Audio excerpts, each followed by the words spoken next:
Olá pessoal, muito prazer, meu nome é Carlos Eduardo Ribeiro e nós vamos falar um pouquinho hoje sobre anatomia patológica, tá?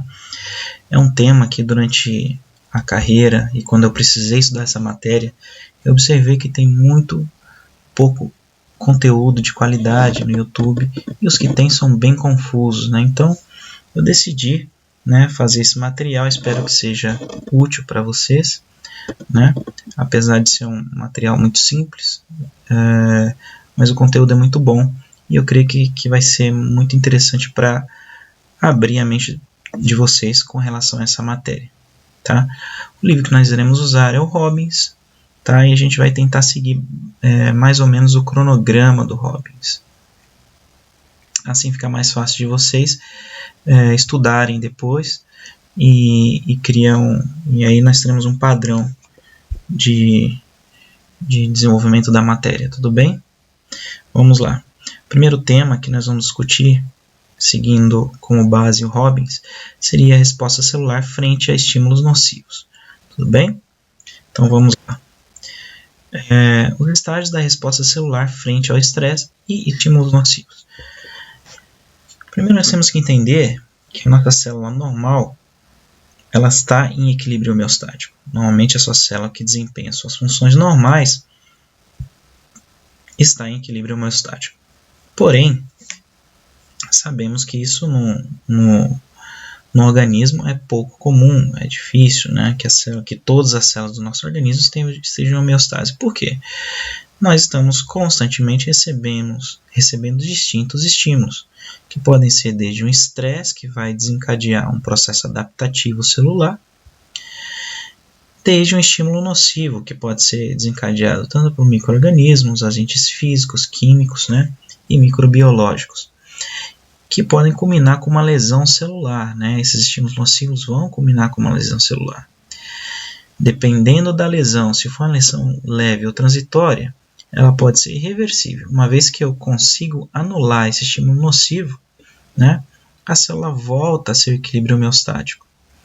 Porém, se eu não consigo eliminar esse estímulo nocivo e ele se torna um estímulo progressivo, ou dependendo da gravidade da lesão, aí nós já vamos para uma lesão irreversível. E essa lesão irreversível ela segue dois caminhos, basicamente: a necrose e a apoptose. Esses são temas que nós iremos discutir posteriormente. Ou seja, aqui, quando a célula chega nesse estágio, ela já não consegue mais atingir o equilíbrio homeostático. Ela vai seguir invariavelmente esses dois destinos e culminar com a morte celular. Ok? É importante ressaltar que a apoptose nem sempre é um estímulo patológico, tá? Sabemos que a apoptose ocorre fisiologicamente em diversos processos metabólicos, que a gente vai discutir depois, porém a necrose sempre está relacionada com processos patológicos, ok? Que podem ser desde uma hipóxia, um agente físico, ou um micro-organismo, que pode estar causando a necrose celular. Tema para próximas aulas. Nós iremos falar basicamente uma aula só sobre necrose celular e suas características, tudo bem? Bom, hoje nós iremos começar falando sobre as adaptações celulares, ok? Que são a hipertrofia, a hiperplasia, a atrofia e a metaplasia. Que óbvio também, se uma célula não consegue, através desses mecanismos de adaptação, voltar a seu equilíbrio homeostático, ela também vai sofrer uma lesão celular e, dependendo do nível de gravidade, pode ser reversível e irreversível também, tudo bem? Bom, vamos então falar um pouquinho sobre os mecanismos de adaptação celular, começando com a hipertrofia. Então, um tema bem confuso, que o pessoal costuma se perder muito sobre a hipertrofia, é o seguinte: a hipertrofia não existe aumento do número celular, tá? Ou seja, as células não fazem mitose, as células não duplicam, elas não aumentam de número, e sim aumenta o seu conteúdo intracelular, Então a célula, grosso modo, aumenta o seu volume, Tudo bem? Um exemplo clássico que nós temos para entender um pouco sobre a hipertrofia é estudar o tecido muscular, ok? Aqui nós temos um miócito, tudo bem? Aqui com suas miofibrilas, né? Aqui seu núcleo. Aqui o miócito normal. Aqui nós temos um corte transversal. Para quem não sabe, o miócito é o tecido muscular cardíaco, é constituído, é a unidade funcional do tecido muscular cardíaco, é o nosso miócito, né? E aqui nós temos um corte transversal de um coração, com seu ventrículo esquerdo e ventrículo direito, normal, tudo bem? Vejam, se esse miócito começa a sofrer um estresse, né, que obriga ele a aumentar sua demanda de trabalho, ele vai desencadear uma hipertrofia, tá? Vejam que esse miócito é um miócito normal e aqui nós temos um miócito hipertrofiado. Ressalto novamente, não houve um aumento do número de miócitos nesse coração hipertrofiado aqui, e sim aumento do seu conteúdo intracelular. Houve um aumento da síntese de miofibrilas, né, de actina e miosina, né, que são aquela unidade contrátil do coração. E por que isso ocorreu no caso do músculo cardíaco? Aqui nós temos um coração com hipertrofia ventricular esquerda concêntrica. Vejam que aumentou o volume celular, houve uma hipertrofia, porém reduziu a luz, né, do ventrículo esquerdo. Vejam o tamanho dessa luz aqui, desse ventrículo esquerdo, e vejam o tamanho dessa como diminuiu, né? Nós temos hipertrofia ventricular concêntrica. Por quê? Esse é um coração provavelmente de um paciente que sofria de hipertensão arterial primária, ou hipertensão arterial essencial, né? Onde, devido ao aumento da resistência vascular periférica e aumento do retorno venoso, que são os dois mecanismos fisiopatológicos basicamente envolvidos na hipertensão arterial, o coração teve que fazer mais força para bombear o sangue através da aorta. Então, como ele teve que fazer mais força, ele precisou desencadear os mecanismos de adaptação celular, que foi a nossa hipertrofia. Nesse caso aqui, patológica, né? Por quê? Porque aqui nós tivemos uma redução da luz do ventrículo esquerdo, que com o tempo, né? Vejam, o próprio coração não vai conseguir, né, através da artéria coronária, suprir a demanda desse músculo hipertrofiado. Então, esses mecanismos adaptativos não serão mais suficientes e aí a célula vai começar a entrar em processo de lesão celular, que é o que a gente viu no slide anterior. Então vejam que esse miócito começa a perder miofibrilas, né? Vai sofrer uma morte celular, esse miócito vai morrer e vai ser substituído, no caso do coração, por tecido fibroso. E aí a gente tem uma complicação grave, né, da hipertrofia ventricular esquerda, que é a miocardiopatia dilatada, né? Esse paciente acaba evoluindo para uma insuficiência cardíaca congestiva, né? Onde hoje em dia nós sabemos que uma das principais causas de insuficiência cardíaca congestiva, dentre outras causas também, mas uma das principais é a hipertensão arterial sistêmica, causando uma hipertrofia, a princípio ventricular esquerda, que depois evolui, né, para uma miocardiopatia dilatada com fibrose. Ok? E nós temos também a hipertrofia fisiológica. Aqui, vejam que aqui nós temos um fisiculturista, né, um atleta, que houve um crescimento, né, da massa muscular. Veja que ele tem os grupos musculares muito bem definidos, né, que isso foi ocasionado através do exercício. Isso é fisiológico, né? Sabemos que a célula musculoesquelética, se recebe determinados estímulos, ela pode aumentar o seu volume celular. Então vejam que esse atleta não aumentou o número de fibras musculares, né? A quantidade de fibra muscular é basicamente a mesma, né? É muito discutido isso. Existem algumas literaturas que falam que você pode até ter o aparecimento de novas fibras musculares, mas muito pouco. O que houve com esse atleta, veja o tamanho do tríceps dele aqui, foi o aumento do conteúdo dessa célula muscular esquelética, né? Então ele sofreu uma hipertrofia. Obviamente, se você quer aumentar, se você tem uma hipertrofia, para que você tenha uma hipertrofia muscular, você precisa ingerir um aporte extra, né, de acordo com o nutricionista, de proteínas e aminoácidos, para que a gente possa sintetizar essas miofibrilas e conseguir uma hipertrofia. Repito, não houve aumento de número celular, e sim aumento do volume dessa célula muscular esquelética. Repassando novamente, aqui nós temos um músculo, né? Um grupo muscular, aqui um tendão formado de tecido conjuntivo unido ao osso, ao seu respectivo osso aqui, né? Recobrindo esse músculo, nós temos a parte de tecido conjuntivo conhecida como epimício. Temos aqui o perimício, dividindo esse músculo em fascículos. E esses fascículos divididos em outra estrutura de tecido conjuntivo, que é o nosso endomício. E aqui nós temos a nossa fibra muscular, né? Ou a nossa célula, né? Nossa unidade celular do tecido muscular. Então vejam que nós temos um fascículo, um feixe de células muscular, e aqui nós temos a nossa fibra muscular. Se a gente ampliar isso aqui, vejam, esse aqui é um fascículo, e aqui nós temos uma célula muscular. Vejam que a célula muscular ela está constituída dessa unidade funcional, que são as fibras de actina e miosina. Essas são constituídas, por sua vez, são estruturas proteicas e vão formar o sarcômero, né?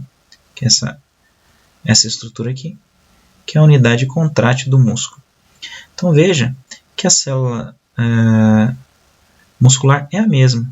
O que a gente faz com a hipertrofia é aumentar a quantidade de miofibrilas. E obviamente, se você aumenta a quantidade de miofibrilas, você vai ter mais sarcômeros e você aumenta o volume muscular, né? E consequentemente também a força muscular, tudo bem? Sabemos que algumas estruturas, né, alguns hormônios anabólicos podem acelerar o processo de construção de miofibrilas. Claro, às expensas de vários efeitos colaterais. Tudo bem? Aqui nós temos mais uma foto de uma hipertrofia ventricular concêntrica. Tá? Existe hipertrofia ventricular excêntrica também, que é dos atletas de alta performance, né? Os fungistas, os corredores, os ciclistas de longo alcance. O que é ótimo, porque eu tenho uma hipertrofia ventricular mais excêntrica. Eu tenho tanto aumento da força de contração do músculo cardíaco, como aumento da câmara também. Então, vocês vão observar que esses atletas em repouso, eles têm uma frequência cardíaca bem baixa, né? Porque com uma pouca frequência já é suficiente para atender a demanda metabólica deles. Mas aqui temos uma amostra anatômica de um coração com hipertrofia ventricular concêntrica. Temos também as hipertrofias fisiológicas, como é o caso da hipertrofia uterina gravídica, né? Aqui nós temos a foto de dois úteros, um útero gravídico, né, de uma paciente que foi submetida a uma esterectomia total pós-parto devido a uma hemorragia. Então tiveram que tirar esse útero dela, né? E aqui nós temos um útero normal, um útero não gravídico. Vejam a diferença, né, de tamanho de um para o outro. Porém, não houve aumento das células do miométrio, e sim houve uma hipertrofia, né, devido às próprias condições da gravidez.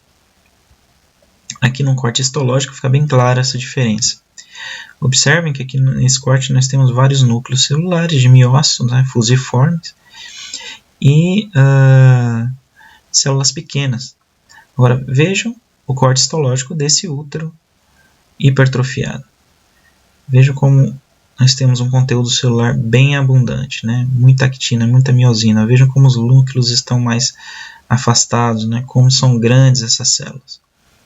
Então esse é um exemplo bem interessante, bem bem característico de uma hipertrofia uterina, que é totalmente fisiológica, né, que ocorre, no caso, durante a gravidez. Bom, e quais são os mecanismos bioquímicos da hipertrofia? Basicamente, são mecanismos que atuam em sinergismo e vão ao final, desencadear distintas vias de transição, formar moléculas intermediárias transcripsoras, que vão culminar com a síntese de proteínas contráteis, né? Aqui no caso a gente pode estar dando como exemplo o músculo cardíaco, né? Então vejam que nós temos 3 mecanismos básicos. O primeiro é devido ao próprio aumento de carga, né? Então, ou seja, se você aumenta a carga do músculo, você induz a síntese de proteína. Então, o atleta, devido ao aumento da carga normal que ele está acostumado, esses mecanorreceptores aqui vão induzir a transcrição desses RNs mensageiros, que por sua vez vão induzir a síntese de proteína. O outro mecanismo desencadeado na hipertrofia pode ser os mecanismos hormonais, né? Então vejam que aqui eu tenho um receptor, que pode ser um receptor alfa ou beta-adrenérgico, um receptor de angiotensina, que induz essa musculatura a aumentar seu poder contrátil. Obviamente, isso também vai desencadear aumento da síntese de proteínas contráteis e uma hipertrofia, né? Vejam que os fármacos, por exemplo, que são utilizados para o tratamento de hipertensão arterial, vão atuar justamente sobre aqui, inibindo a enzima conversora de angiotensina, que são os IECAs, os alfa e beta bloqueadores adrenérgicos, e aí a gente consegue reverter aquele quadro de hipertrofia ventricular com dieta, medidas higiênico-dietéticas e fármacos, né? Então vejam que existem mecanismos hormonais também que podem desencadear um processo de hipertrofia. E outro são induzidos por próprios fatores de crescimento, como o IGF-1, né? Que estimula também a célula a sintetizar proteínas contráteis. Então, esse é um pouco, basicamente, quais são os mecanismos bioquímicos da hipertrofia. Outro mecanismo compensatório que nós vamos discutir hoje, o mecanismo adaptativo, é a hiperplasia, gente. Nesse aqui é diferente da hipertrofia. Na hiperplasia, há um crescimento celular. Vejam que aqui eu tenho um tecido normal, que devido a um determinado estímulo, ele sofreu hiperplasia. Vejam que esse epitélio se multiplicou, né? Então vamos falar um pouquinho agora sobre a hiperplasia. Nós temos a hiperplasia fisiológica, tá, gente? Que pode ser desencadeada por ação hormonal. Um exemplo clássico de hiperplasia fisiológica é a proliferação endometrial, né? Então nós temos aqui um útero, né, com seu fundo, seu corpo e seu colo. E aqui nós temos nosso endométrio funcional, né? Perdão, nós temos o nosso endométrio basal e aqui nós temos o nosso endométrio funcional, que quando recebe durante o ciclo menstrual, sobretudo na fase proliferativa, por ação dos estrógenos, a gente vai ver que vai haver uma proliferação desse endométrio funcional para receber um embrião, né? Então nós temos o endométrio aqui que prolifera, que está pronto para receber um embrião. Passando a segunda fase do ciclo menstrual, que é a fase proliferativa por ação do progesterona, além de estar proliferado esse endométrio, ele está secretor. Então ele secreta muco, né? Que é fundamental para o transporte desse óvulo, para a implantação e para a mobilidade também do próprio espermatozoide, né? Quando, ao final desse ciclo, geralmente um ciclo normal dura 28 dias, quando esses hormônios caem a concentração por uma apoptose do corpo lúteo, há uma descamação desse endométrio, né? E forma menstruação, né? E a gente começa um novo ciclo.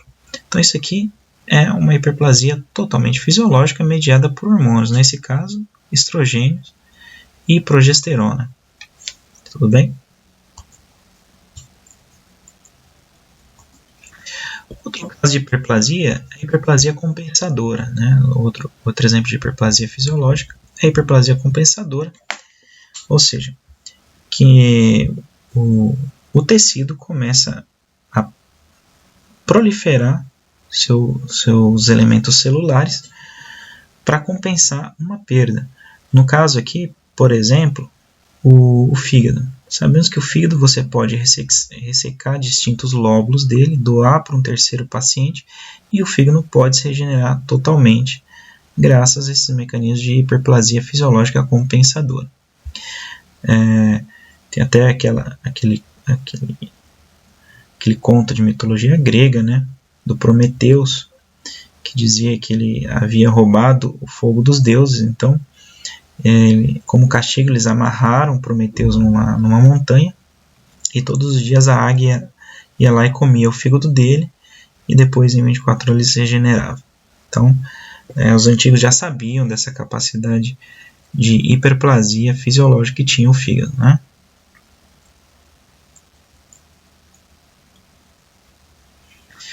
Gente, hiperplasia é aumento do número celular, e hipertrofia, recordando, né, é aumento do volume celular. Temos também as hiperplasias patológicas, né? Também de causa hormonal.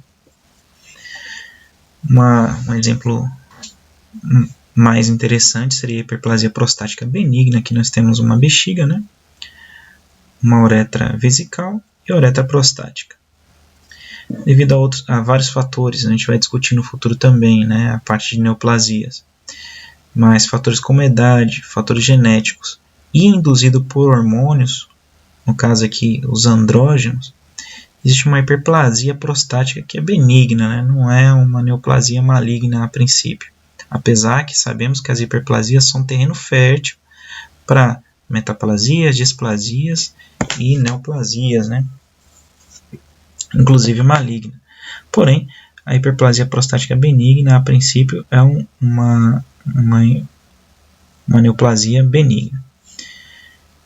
Então vejam que aqui eu tenho uma próstata hiperplásica que está comprimindo, né, a uretra prostática, e a principal complicação desse paciente é o quê? Uma retenção urinária, né, com formação de um bexigoma e acaba sendo uma complicação bem grave. Temos que passar sonda nesse paciente ou até mesmo fazer uma punção suprapúbica para que ele não venha a ter uma rotura vesical. Um dos tratamentos para a hiperplasia prostática benigna é justamente bloquear os andrógenos, né? Por exemplo, a finasterida é um bloqueador androgênico. Então, quando você bloqueia os andrógenos, você consegue diminuir essa hiperplasia e o paciente tem uma vida relativamente normal, né? Claro, com todos os efeitos colaterais da finasterida, que não vem ao caso discutirmos aqui agora. Mas dependendo do caso, às vezes o paciente tem que fazer uma ressecção total ou parcial também da próstata. Tudo bem?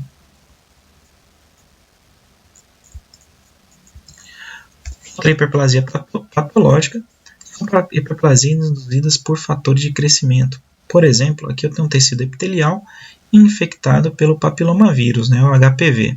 Então, o HPV ele induz que a célula libere fatores de crescimento epitelial, e aí a gente vai ter uma proliferação neoplásica, né, benigna.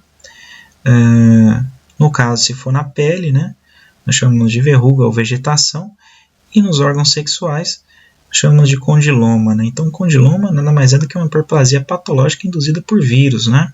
Então, os vírus eles têm essa característica, eles conseguem mudar a maquinaria celular, e a célula induz essa hiperproliferação epitelial. Um gancho rapidamente aqui sobre o papilomavírus. Sabemos que alguns subtipos de papiloma podem induzir a uma displasia uterina, de colo uterino, a princípio uma displasia, Depois eles podem até, em casos graves, desenvolver um carcinoma in situ e um carcinoma invasor de colo uterino, com metástase e todas as complicações que nós sabemos de um tumor maligno. Então, por isso é importante a mulher, quando começa a sua vida sexual, né, faça os controles anuais junto ao seu ginecologista. Através do Papa Nicolau, a gente consegue descobrir, a gente consegue observar na lâmina do Papa Nicolau se existe uma hiperplasia, uma displasia, ou até mesmo, em casos graves, um carcinoma in situ ou um carcinoma invasor, né? Que não é o caso que nós não iremos discutir neoplasias malignas por enquanto, tá, gente? A princípio, somente as hiperplasias patológicas que são benignas, tá? Essa induzida por vírus e essa induzida, dentre outros fatores, né, como idade, genética, por hormônios. Tudo bem? Aqui temos uma próstata, né? Uma infecção total de próstata, uma próstata hiperplásica, que foi ressecada. Houve um aumento do volume celular e esse paciente precisou passar por uma cirurgia de ressecção total da próstata. E outro exemplo de hiperplasia, né? Aumento da quantidade celular, são as verrugas, né? As vegetações, que são causadas por vírus também, tá? Quando é na pele, nós chamamos de verruga ou vegetação, e nos órgãos genitais chamamos de condiloma, né? Ou condiloma acuminado. Ok? Ok, gente, muito obrigado pela atenção. Na próxima aula nós iremos falar sobre os outros dois mecanismos de compensação celular, de compensação e adaptação celular, que seriam a atrofia e a metaplasia. Usamos como referência o nosso livro de Robbins e Coutran, Patologia Estrutural e Funcional, 8ª edição. Lembrando, pessoal, que a sua referência máxima sempre será os livros e o professor titular da matéria, tudo bem? Esse material é somente para abrir a mente de vocês e espero que tenha sido útil. Muito obrigado e até a próxima.